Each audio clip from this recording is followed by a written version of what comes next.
Well, I'll tell you one thing you never thought of. Maybe you did. Maybe you're just one of those very smart, savvy people. But one thing you probably didn't think of is ethics in AI. Should we be concerned about this at all? Should we not care? Is it just going to work itself out? What can be done and what should be done? Should we write some rules? Should we build a code of ethics? From the Soar Studios, this is the AI to Uplift Humanity podcast.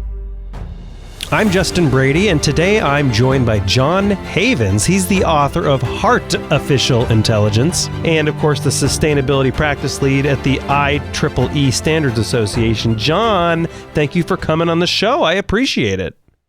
Justin, it's my pleasure. Thank you for having me. So it is a good topic, ethics in AI, and I will be honest, before I started learning about AI, the nuances, the technologies, I just kind of thought all concerns about AI were alarmist and silly because, as you know, there's a lot of alarmism with every single technology in the history of the world. But I think we should start very broad just so there are no assumptions. Why does ethics matter in AI? What does that mean? Sure. I think the fact that every technology is the same in one sense. And I get that logic too, meaning people were freaked out when the automobile came and displaced horses. But I think, first of all, there's ramifications of that displacement. I think there's a sense of we all got used to it, but the horses I was just reading not too long ago largely got made into dog food. So they weren't happy. They weren't very happy, yeah. At least they had something to say about that.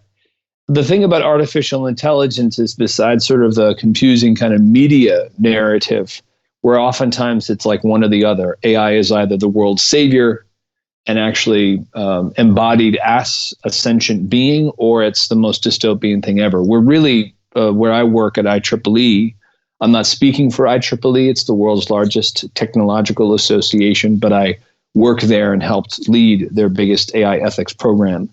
It's just too big a place where I can't speak for the whole organization. Yeah, but we understand that. Yeah, that's fine. Yeah. Just disclaimer is to recognize that AI systems, which is we recommend using that logic because whether you're using machine learning or deep learning, whatever else, there's multiple methodologies surrounding AI. And then the key thing about what does make this suite of technologies different is that they use largely human data to create the algorithms that then are designed to do things. And in the past 10 years, something that's unique is that data goes to the cloud. So in that sense, it's critical to point out, and it's not that it's a negative thing and it's a new thing to recognize for these systems, but it's very different and it's very comprehensive and deeply affects the ethics side of things, because here, rather than answer one question for 20 minutes, I'll shut up in a second. No, but the logic being how people interpret the technologies is up to them, right? Meaning the ethics of an individual using a product, service, or system really depends on their cultural biases, where they're located, their experience with certain things. And so a key thing for us is to stay positive about the technologies. But applied ethics is really using other methodologies to say, well, how's the end user going to interpret this? And how do we make it safe and trustworthy for them? Yeah, so that's a very, very detailed and very densely packed statement. There was a lot in there. I think we could break off every 3 words and ask questions on that. So generally, let's focus on generally, then we'll drill down a little bit. But how can AI be used in ethical and transparent ways? What's the best practice? Sure. I mean, first of all, is how when you pick up any piece of technology, do you feel you actually know and understand what it's going to do? So disclosure around how your data is going to be used. People are very used to something called GDPR, which you probably know those initials, which now, unfortunately, it's kind of like just another set of cookies to accept every time you go to a website. And we're kind of back to where we were a few years ago, which is kind of like, if I want to use this tool, I press this button and now I use it. It's unfortunate because it's, I know you asked for a best case example, but what is still being done is our data is being used in ways we don't really understand. That said, on some websites and some companies, and I'm trying to think of some really good ones to give you that case study, there's this sense of like, oh, instead of just looking at like I'm reading a legal document talking about my data, this company, this organization helps me to really feel comfortable with how they're going to use my data. And they're giving me a couple options. Like a lot of companies will say, you can use all my cookies, you can use these cookies, whatever. Sure, yeah. That's already a best case example, because the logic is we want to communicate to Justin and John in ways they'll understand and bring some value. So that's one example, and I can give you more. Sure. So, I mean, does this look like walking around in public or using the internet, and there are just warning labels everywhere with checkboxes? Like if we ever use AI in public and there's some ethical, reasonable, honest, transparent way to do that, does this look like a bunch of, like every time we go into a new city, we have to pull over at the rest area and check a bunch of boxes for AI transparency, or basically the in-person equivalent of GDPR? Well, yes and no. I know how you ask that question. It's certainly, or at least my interpretation, so tell me if I have this wrong. It's really irritating to think about, what you just said. I agree. Yeah, right? Absolutely. Yeah. The unfortunate part about it is, remember that anytime we don't do that, the opposite is true, right? Like what is always happening ubiquitously is our data is being used without our permission, without an understanding of how it's being used. And then there's also a narrative, not from you, obviously, but kind of from the world. Hey, I don't like the word consumer, but end user, customer, it's going to be a pain, if I can say this word, pain in the ass for you to figure all this stuff about your data. So just click the cookies, right? That is the message from the economic side of the business, which wants you to not deal with all those things. But if I was like, hey, you're going to get a divorce, so you're going to, do something which normally you think about getting a lawyer, Justin, don't get a lawyer. It's a real pain, costs money. And frankly, the way that I think about these things, which is, and I can tell you, especially with Meta or the metaverse or extended reality, is true in terms of how your identity and your well-being, your mental health will exist in those realms. Your data represents your identity, which essentially are your human rights. And so where all these different places, you can't say, these are my kind of my personal terms and conditions, then we're not being allowed to protect our human rights. And we've been given this message. That's interesting, yeah. That's such a pain. But from an advertising perspective, we're getting eye tracked and all the other stuff, which is amazing technology. It's just that without people's real, knowing consent, and then to be trained. And again, I'm only not harping on this because you said it, but because it's how most people feel. Sure, yeah. That it's an inconvenience. It's literally like saying, listen, protecting your human rights is a pain in the ass, so just don't do it. It's quite literally the same.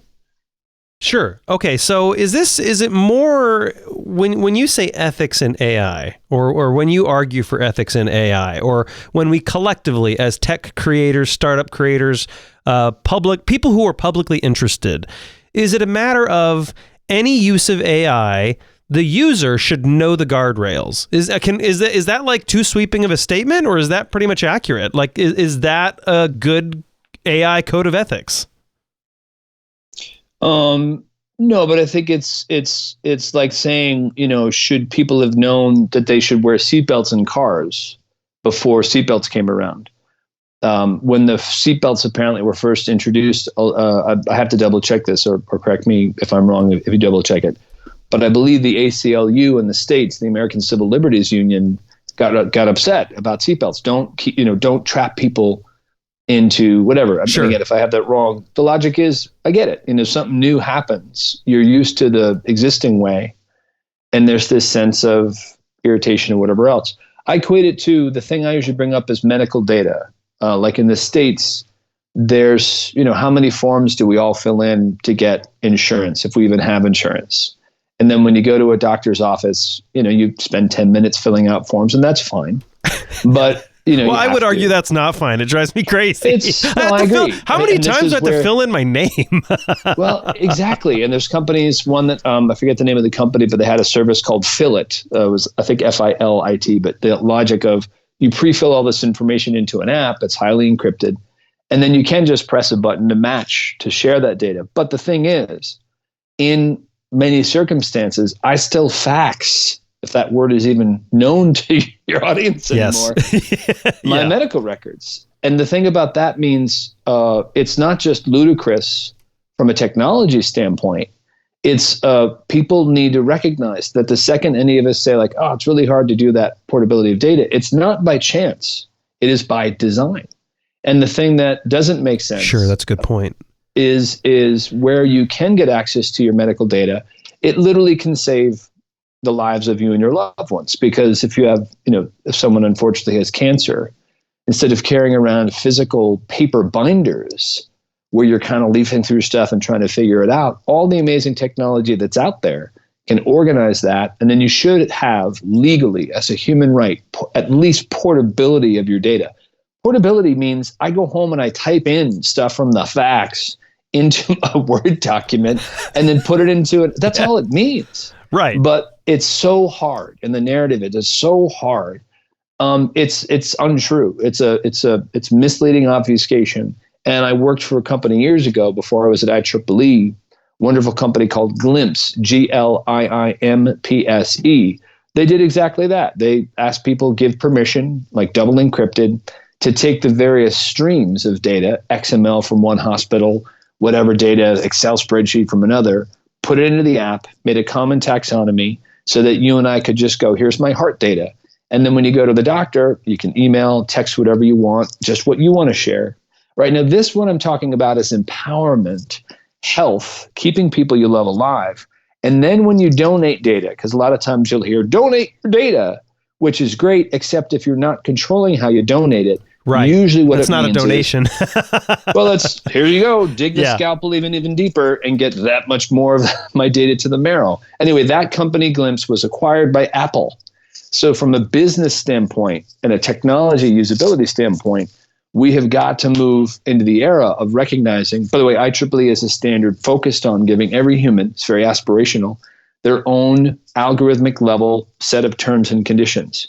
So That's fascinating. You update it, but you say, this is how I want my terms and conditions honored. So what that means is when you walk around the world, to your earlier question, especially using things like augmented reality and geofencing, you might get a pop-up every once in a while that says like, hey, you're about to go on school grounds in your public school in Waco, Texas or whatever. Yeah. Be aware that here there's going to be video cameras, maybe obvious, but in your terms and conditions, you state that you don't want your image captured.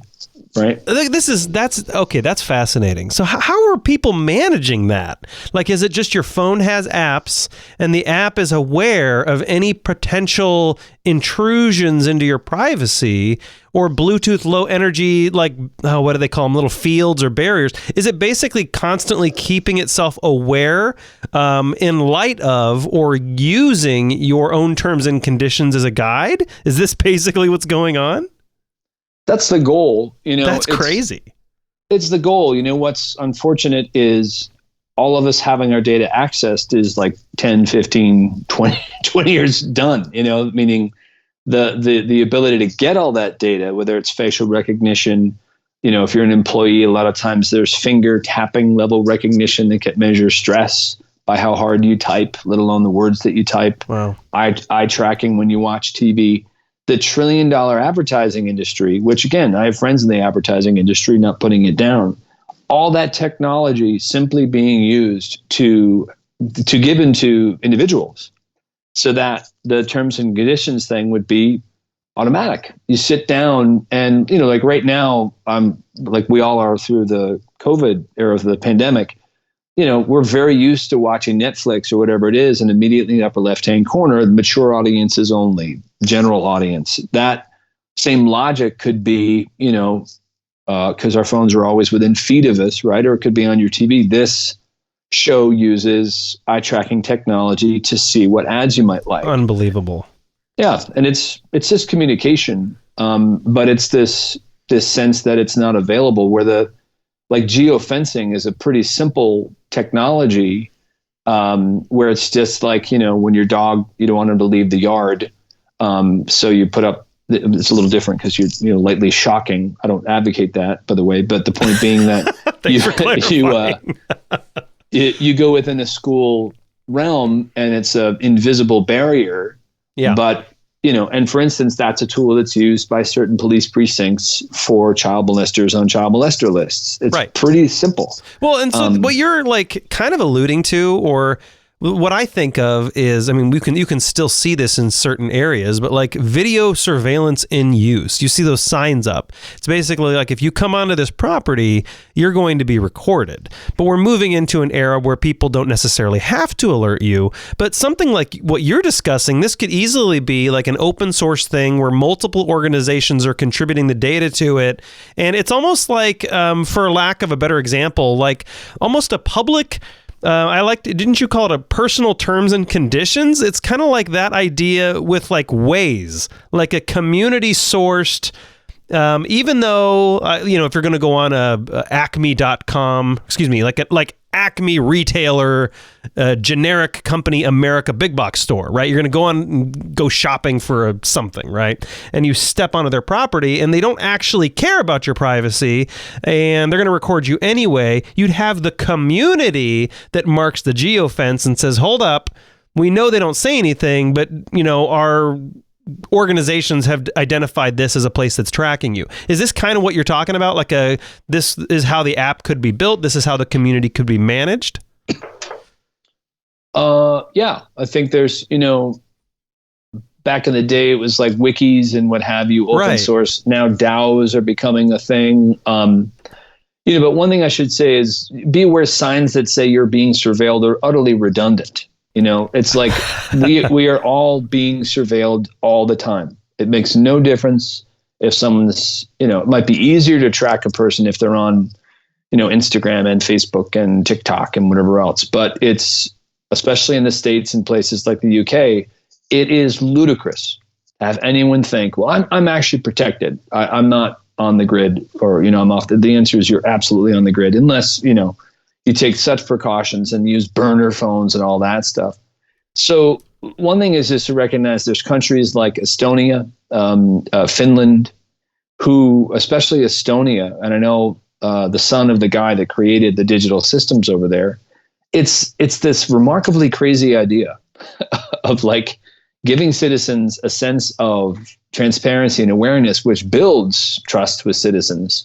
And by the way, people still pay for services. I mean, Estonia, there may be more governmentally paid stuff, but you haven't heard me advocate not paying for insurance or for doctors or what have you. Yeah, sure. So is AI going to be, because right now, if we walk into a place, we're being recorded, we're being surveilled, a hostile government, that's acting in bad faith is doing something with our data. Right now, we have very little pushback. We have no resources to actually fight back against that stuff. But is AI a great equalizer of sorts? Like, if people are using AI to track us and do negative things, can we also use our own AI to fight back and be more aware? Kind of like what we were alluding to earlier about personal terms and conditions, right? Like, will AI be the great equalizer? No, I'm glad you said it, because also where I work at IEEE, we're either technology agnostic or positive about the tech. And in terms of AI in general, there's so many wonderful uses for various aspects of AI systems, statistical modeling, medical imaging, et cetera. So it's more the political and economic systems surrounding access to data, which is the real thing to focus on. In terms of AI, but I bring that up because in terms of AI kind of being something that will equitably help everyone, it really depends on who is the everyone that we're talking about. Right. For instance, a lot of marginalized or Black, brown skinned or Latinx or indigenous populations, only 50% of the world even has access to the internet. And in the States, a lot of access comes through public libraries, sure, which sadly are some of the most surveilled, lack of safety in terms of transferring of data possible. Really? And wow. Yeah. Okay. So mental note, everybody, use a VPN when you're in a library. Yeah. No. And this is stuff where it's just, it's easy for me to get angry, and I wrote an entire book kind of on this. And so I've moved from anger to like trying to be more solutions based. But also just to say, like, the economic systems especially are not designed to encourage equity. It's encouraged to have obfuscation, to have people not be aware that their data is tracked, to be frustrated with even the thought of trying to manage that data, and then to sort of just get that much more used to being tracked for mainly the logic of purchasing more. It's frankly boring. It's just boring. Google, again, I'm speaking as John, in terms of naming names. I don't need to be no, whatever. That's fine. But it's an advertising company. Alphabet was made for a very specific reason: diversification of funding and taxation. And if you look at, I haven't looked in the past 3 months, but Google, people tend to think of, it's an internet company, it's a search company. No, it's not. It's an advertising company. If you're defining what a company makes its revenue by, right? Look at the end of year statements, whatever. Again, it doesn't mean that, I want to be clear, like I have friends who work at Google. Google is not evil. But I wrote about this in my last book, that whole phrase of do no evil that Google people talk about a lot. Yeah, don't be evil, yeah. If you look at it in context, it's not don't be evil like, you're the villain and malevolence and carrying a gun. It's thinking quarterly. That's actually what they talk about, is the GDP kind of logic of we don't want to think just quarterly, but that's what is happening. Exponential growth, shareholder growth. If that is the priority and literally the law, then that means it's easier to trick people into thinking my data is worthless, I don't care who has it, and then people make trillions of dollars off of it and lobby thus not in the States out of people even having access to their data. And I think most people, that's where their mind goes in the negative sense of AI use. And then it just stops, right? The negative scenario we hear about AI is it's used in advertising. It's like my data, who cares? Google has it. They're just going to advertise to me. I don't care. That's kind of where it gets to. And they're like, if that's the most negative thing AI is going to do, I'm not really all that bothered. And then they write off things like all these movies that have robots taking over the world. They write that Terminator and iRobot, they write that stuff off as extremist and never going to happen. So I think there's that's the spectrum, right? The most negative scenario that is real to most people isn't all that scary, and the hyper negative scenario is just Hollywood insanity. But someone like you, what are the things that really do cause you concern, and what are the things that truly are harmful uses of AI? Well, again, the technology is amazing, or depending on what we're talking about. And a quick example, chat bots, which are not AI per se, but, when you're looking at what's an avatar, the aspects of like some of the original AI is based on this old tool called ELIZA was the name of it, which is just a simple yes and no kind of, or, like, Justin, how are you feeling? Good or bad? And you say, good. Oh, that's great. Instantly then, because of just a human kind of a way of anthropomorphizing something, we go, oh, the machine knows I'm feeling good, even though it's just a 1-0 answer selection, and if yes, then this, and alter your voice. And the key thing to remember about data, though, the reason I talk about it being a human right and an identity, anybody who says that AI, it's not that AI can be used one way or the other. It's the underlying data, which is the second any of that data is kept from people and it's obfuscated, then in my opinion, the evil is a big word, but the logic is all the insights about a person.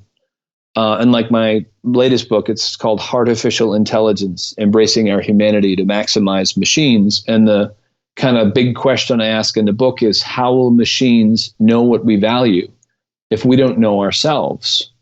We are offshoring, as it were, all of the sense of our behavior and our identity, and we're being tracked, where that used to be called self-awareness. And self-awareness of even getting on a scale, right? Weighing yourself.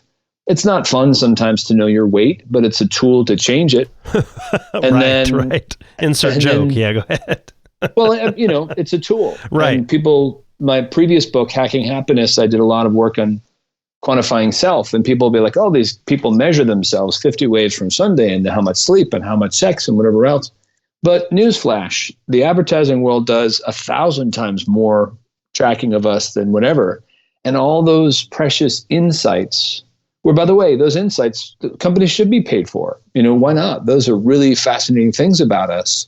But that's what the data and the AI tools are doing, is they're knowing more about us than we know about ourselves. And the big myth, lie, obfuscation, whatever else is, we aren't worth taking account of our own lives and selves first. Sure, yeah.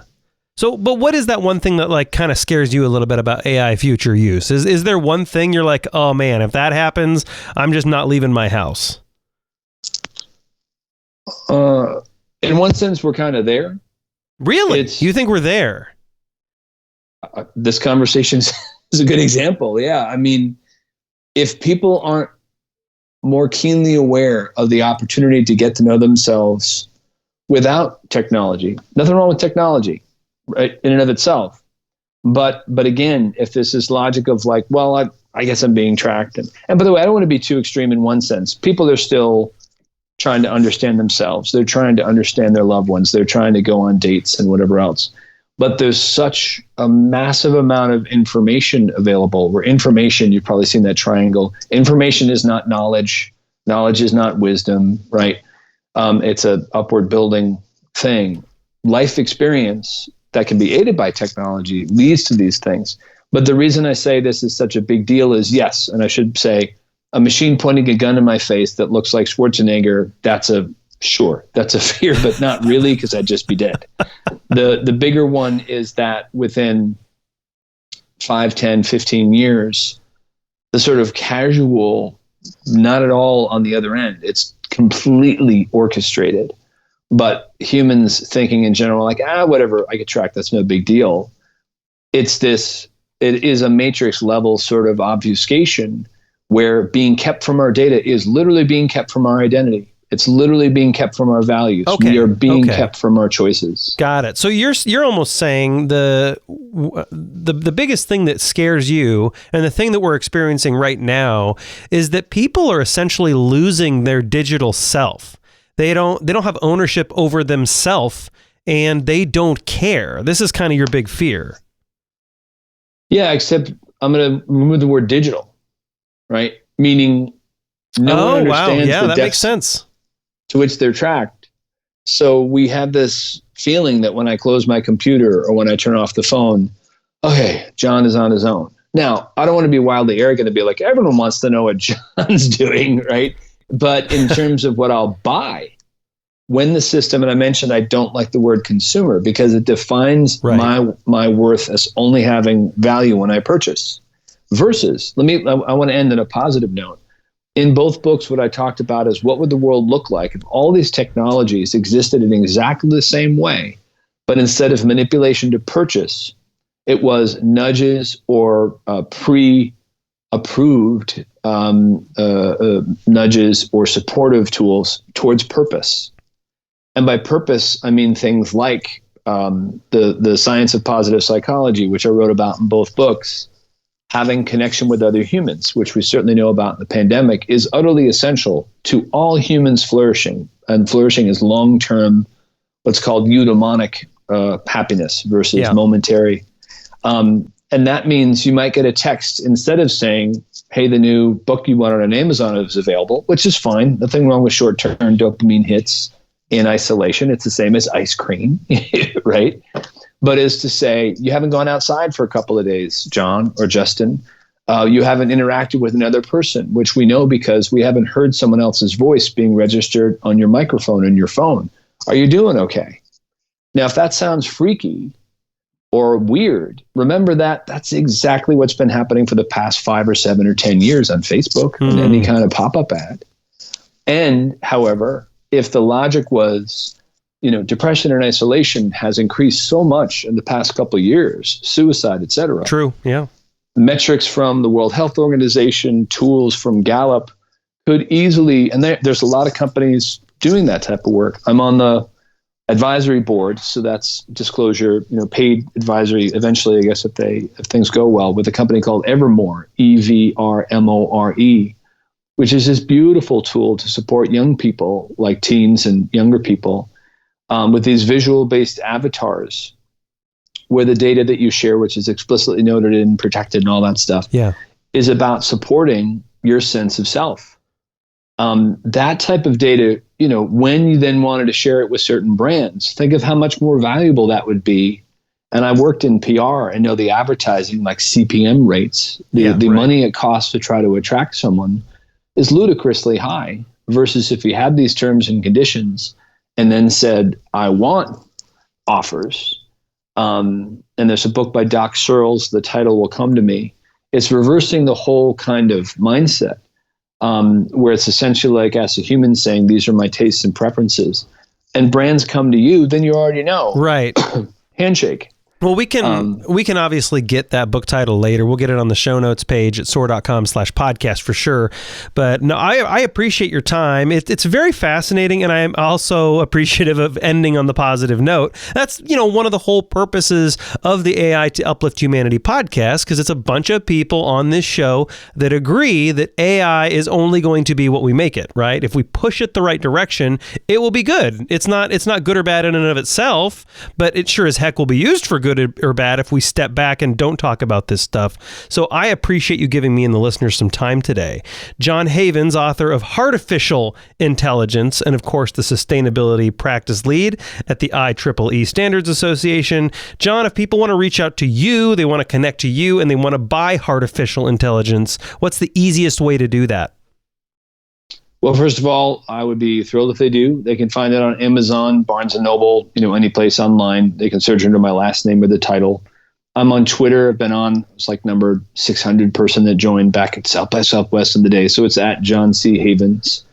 And Justin, thank you so much. And on a positive note, don't let my, for your listeners, frustration about data keep any sort of sense about the beauty of these technologies, how much there's so many systems that are helping people, but don't, and this is not to you, Justin, this is to your listeners, do not trivialize or think that who you are and your worth as represented in the vapor that is your data is anything except the most precious material that should be protected. And if others are accessing it and tracking it for insights, largely to get, for you to buy stuff, you should protect that beautiful data about your identity and the insights about your life for a sense of purpose. Nothing wrong with buying stuff, but that shouldn't be the only purpose of these, not just the technologies, but the data. If AI is the car, the data is the gas or the energy that drives the car. It's the data that must be taken care of for humans to move forward, certainly in the metaverse and all that, in a safe and flourishing way. No, I appreciate that. John, thank you so much for helping me and the listeners uplift humanity. My pleasure. Thank you. And thank you so much for joining me and listening. Hey, before I let you go, wouldn't it be really cool if you could upload all your video and like magic, the entire video was searchable by keyword. You just put any keyword, any key phrase, and you're immediately taken to the exact timestamp and exact word or phrase that you typed in. Like all your video. Wouldn't that be kind of cool? Well, let me blow your mind. It exists. It's called deep search technology. It looks beyond descriptions and tags and keywords that you pre-select into the meaning and intent of a video, so you can search across your entire video archive and be instantly transported to the specific clip you were looking for at the specific timestamp. I know it sounds really expensive, but you can upload 10 hours for free and have deep search tech on your website if you just go to soar.com/deep search. Again, that's soar.com/deep search. SOAR.com/deep search. And hey, thanks for listening today. This is the AI to Uplift Humanity podcast.